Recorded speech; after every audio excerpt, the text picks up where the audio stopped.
What's up, guys? We're at the Yamaha CL5 again. Today we're going to teach you how to use the wireless earphone, or somebody calls it the body pack, which is right here, okay? Remember, it's right here at the charging station, okay? And we have labeled it as IEM A, okay? And usually interpreters or worship leaders who want to use it so they can walk around freely without worrying about the wire, okay? So it's very important. Now the body pack is located right here in the charging station. Remember, take it from here, after using it, putting it back to charge. Very important. We encourage all interpreters, worship leaders to bring their own headphone, just for sanitary reasons. But if they don't have one, go ahead and come down here at the first drawer, right here. And you'll find a spare earphone. All right. Now, once again, after using it, please put it back, because we've lost I don't know how many things from church by not putting it back. So it's very important. Connecting it, and you can hand it to the interpreter. And this is kind of tricky, how to put it on if you've never put it on before. There should it does tell you there should be like a left right. Yeah, so this one is left. It's very small. I don't think you could see it.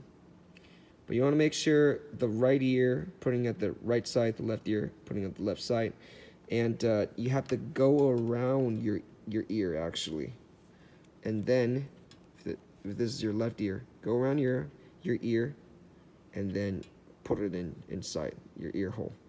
All right. So the correct way of using the body pack is you want to max out the signal, the volume right here, okay?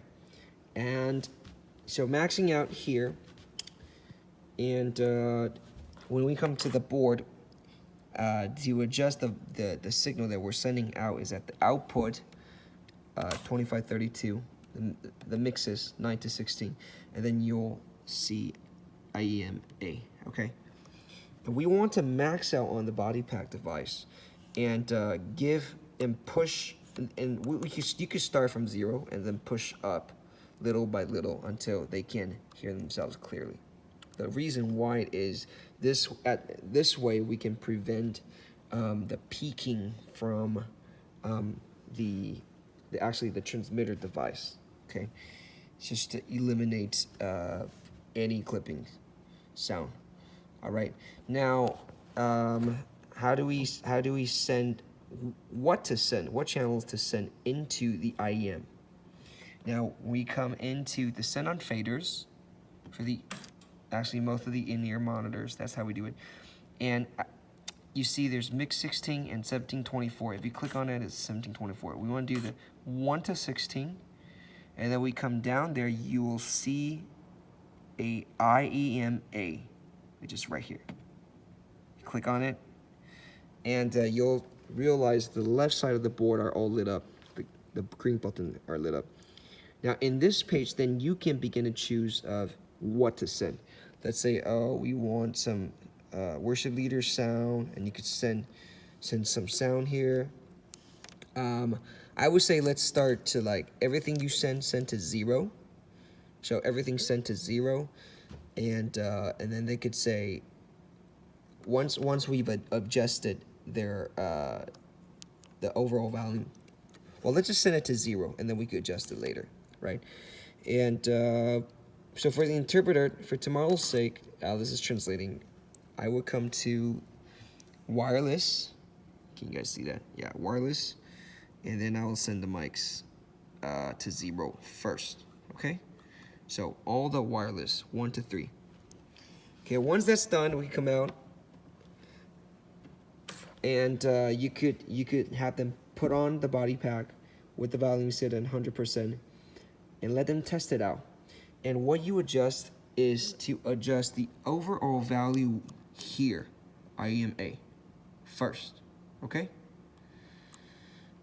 And yeah, so that's basically it. Now, she may hear some static as you're testing now, like around here. But just remind her, because the transmitter is actually on stage. So the closer she's on stage, closer to the transmitter, which is located closer to the piano, the closer she's to the receiver, the transmitter, the less static she'll hear, okay? The less clipping sound and static sound she'll hear, okay? So just remind her, if she's like hearing static and not clear, huge buzz, just tell her to get on stage closer to the transmitter. Then it'll be less static and interference there. Now, one thing, as a good sound man, you guys are all servants, good servants, we need to pay attention to is, especially with the in-ears, you have to adjust it constantly. It's not a one-time deal thing. Okay, so now you can hear yourself clearly for the wireless. Now you're done. Your job is not done.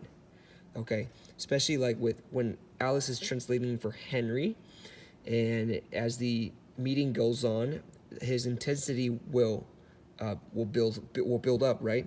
So in that case, you have to adjust some of that. So if Alice is wireless 2 and Henry's wireless 3, Henry might go up, like start screaming, right? Then we probably want to pull him down a little bit so she can hear herself better. And as we go on, we probably want to send more of herself as well, just so that she's not competing with Henry's voice in her ear. Okay, does that make sense? So you want to constantly come back to here and adjust.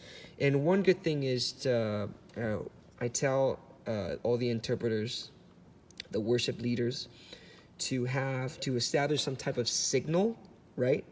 So if she's not hearing herself, then she would do a thumbs up. That means she'll point to herself and give a thumbs up. That means give me more of my value. And so, okay, you could adjust that. And then she might point to Henry and point down, right? Thumbs down or point down. Then that means, all right, let's pull Henry back a little bit, right? And then she might nod her head. That means good. That's a good mix. Let's keep there. Let's don't mess with anything right now. Okay? So these are some things you have to constantly observe what the speakers are doing on stage in order to serve them best, okay? And just remember, as we go into like 30 minutes of the sermon, like usually the speaker will get tired in their voice. Usually that's when you want to send a little bit more of her volume in the send-on faders, okay, down out here, okay? So these are some things to remember, and I'm sure you guys would do a good job. All right, any other questions, you can feel free to let me know. Okay, God bless.